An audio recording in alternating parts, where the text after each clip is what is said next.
Yo yo yo! Salut les turfeuses, salut les turfeurs, bienvenue pour un nouveau pronostic de Benoît Requin. Ok, place au pronostic du quintet du samedi 2 mars, direction Paris-Vincennes pour le prix du plateau de Gravel. Trop attelé, 2700 mètres, 13 partants, réunion 1, course 4, indice de confiance 3 sur 5. Alors cette vidéo, je la tourne avant l'arrivée du quintet de ce vendredi et je reviendrai dessus à demain.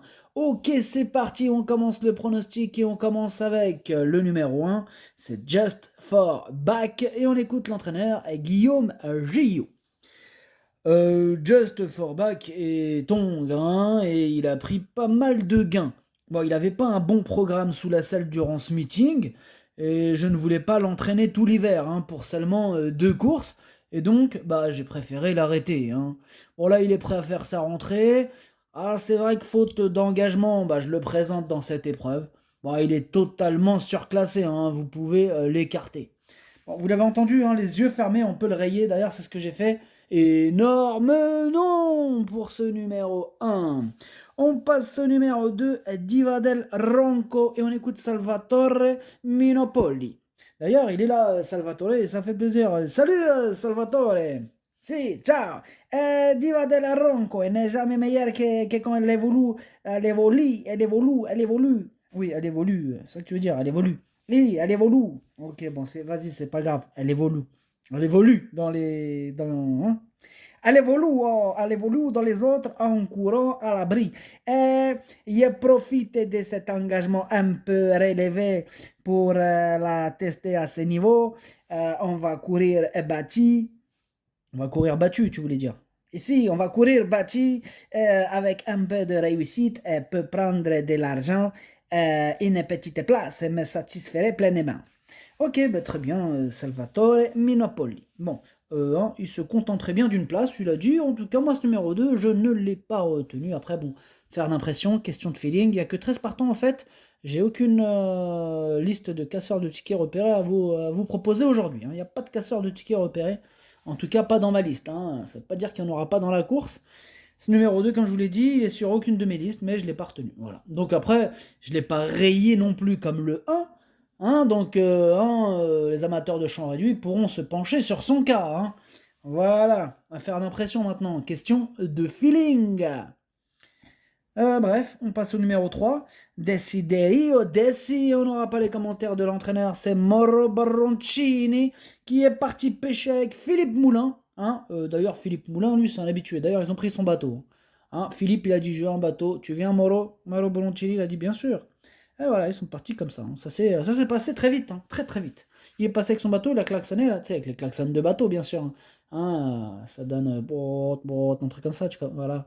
T'as capté, voilà, t'as capté le bateau, enfin bref. On s'écarte du sujet. Ce numéro 3, revenons à nos moutons, chevaux.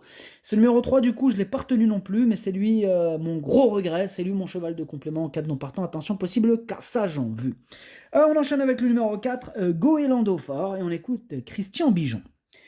Goélando Fort n'a pas démérité dernièrement de le prix de Munich sur les 2100 mètres. Bien, il s'est retrouvé loin, mais il a fourni une bonne fin de course. Il est toujours au mieux, mais il faut avouer que le lot est très bien composé. Il garde toutefois son mot à dire pour une troisième ou quatrième place. Une troisième ou quatrième place, nous dit Christian Bijon, donc il est plutôt chaud. Moi, je suis pas aussi chaud que lui. Non, je rigole. Je suis chaud. Bref. Je l'ai gardé, donc évidemment. Je le rejoins un petit peu, mais après, en termes de chaleur, pourquoi je vous dis ça? C'est que je l'ai gardé en bout de combinaison, voilà, c'est tout. Après, bon, c'est vrai qu'il vise pas le podium non plus, si on réécoute son commentaire. Lui aussi, il vise un peu la fin de course, la fin de combinaison plutôt. Enfin bref, on passe au numéro 5, Bilo Jepson, et on écoute Vitale Ciotola. Bilo Jepson a encore très bien couru dans le prix de Munich. Il a eu mal aux pieds après cette sortie et je l'ai envoyé à la mer. Il s'entraîne sur la plage et me paraît au mieux. Comme je ne peux pas le déférer, il sera muni de petits alus.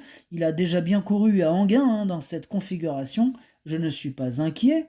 Avec lui, tout est une question de parcours, mais il est compétitif. Il est compétitif, nous dit Vitale Ciotola. En tout cas, ce numéro 5, lui, je ne l'ai pas retenu, par contre, on ne peut pas tous les retenir, hein.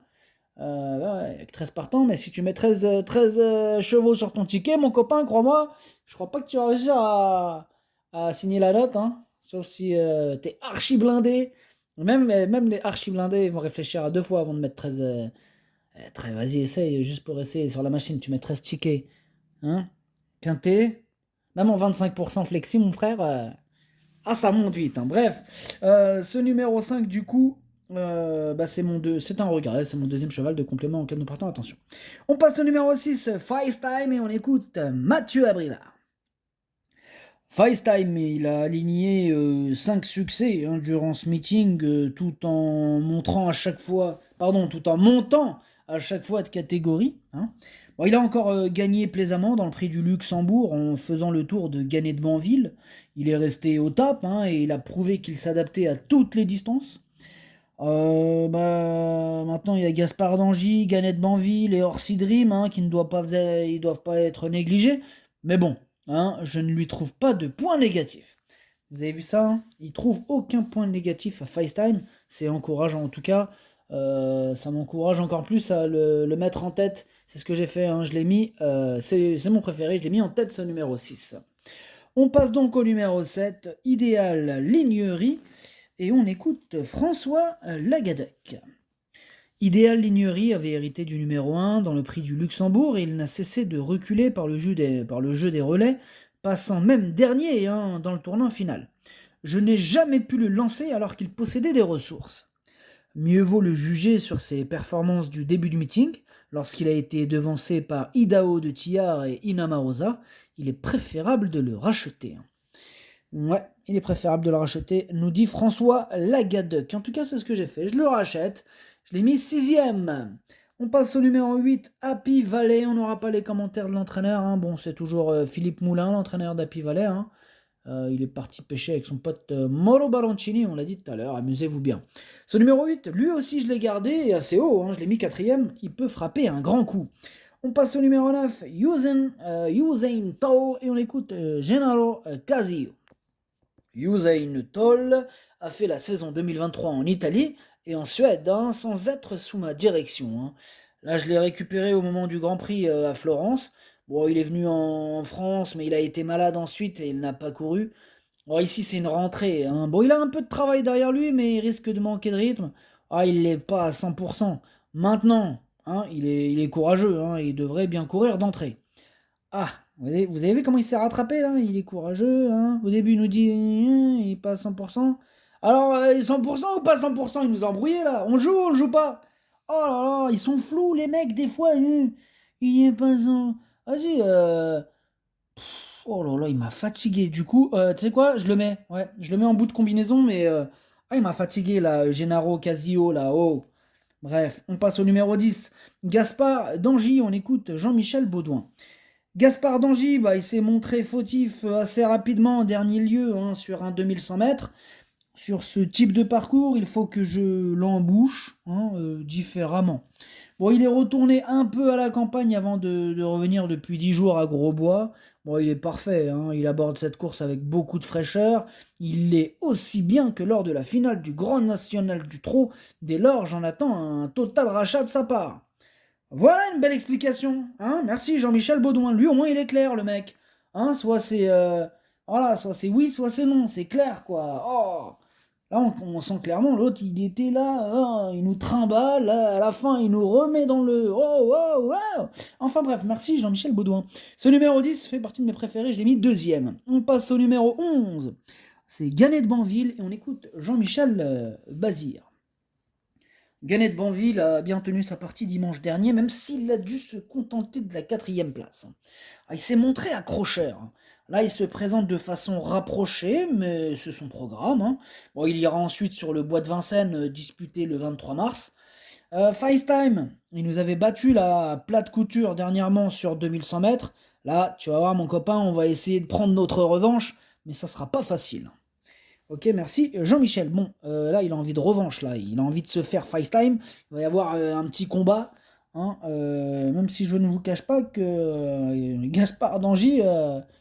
sera entre ces deux-là. Et... En tout cas, ça paraît... Il va y avoir une belle lutte, quoi. Ça va être un beau match, a priori, si ça se passe bien. Si tout le monde reste au trot, ça va être une belle course. Un beau petit spectacle du samedi. Pas du samedi soir, mais du samedi après-midi, tu vois. Enfin bref, ce numéro 11, je l'ai mis troisième. On passe au numéro 12, c'est Orsi Dream, et on écoute Pierre Béloche. Orsi Dream, il s'est montré fautif en fin de parcours dans le Prix de France, mais il courait tout de même bien. Bon, il a été sans doute un peu surpris au moment d'être sollicité. Là, je m'installe derrière lui cette fois. J'ai envie de voir que tout est en place. Bon, il est très bien au travail. Bon, il évoluera ferré, mais cela ne lui posera pas de problème. Il a logiquement sa place sur le podium. Waouh, super chaud. Il parle carrément de podium. Pour ceux qui avaient un petit doute, podium, ça équivaut à tiercé. 3 premières places, si vous préférez. Enfin bref. Ce numéro 12, il me plaît bien. Je l'ai mis cinquième. Et on termine donc avec le numéro 13, Dear Friend, et on écoute Daniel Wagersten. Bonjour Daniel.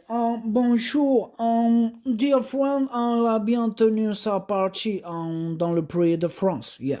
En seconde ligne, face au meilleur, face au best, c'était assez compliqué avant coup de faire mieux, mais sa fin de course m'a pleinement satisfait. Yeah.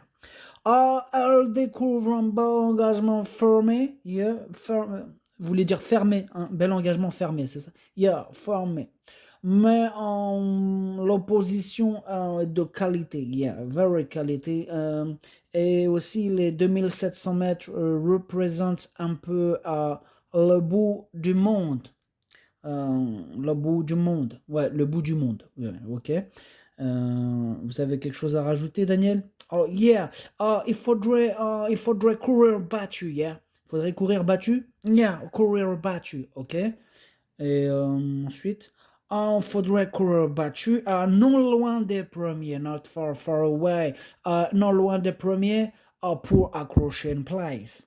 Pour accrocher une place. Ok, ben merci Daniel. Oh, de rien. Bon, bah super. Alors, moi, ce numéro 13, du coup, je ne l'ai pas retenu. Question de feeling, affaire d'impression. Le pronostic, ça donne 6, 10, 11, 8, 12, 7, 4, 9. Merci d'avoir suivi cette vidéo. N'hésitez pas à mettre un pouce bleu si la vidéo vous a plu. Pour accéder à tous mes tickets pour la course du Quintet, rendez-vous directement en description de la vidéo. À jouer avec modération. Bonne chance. Chopez-le moi. Ciao.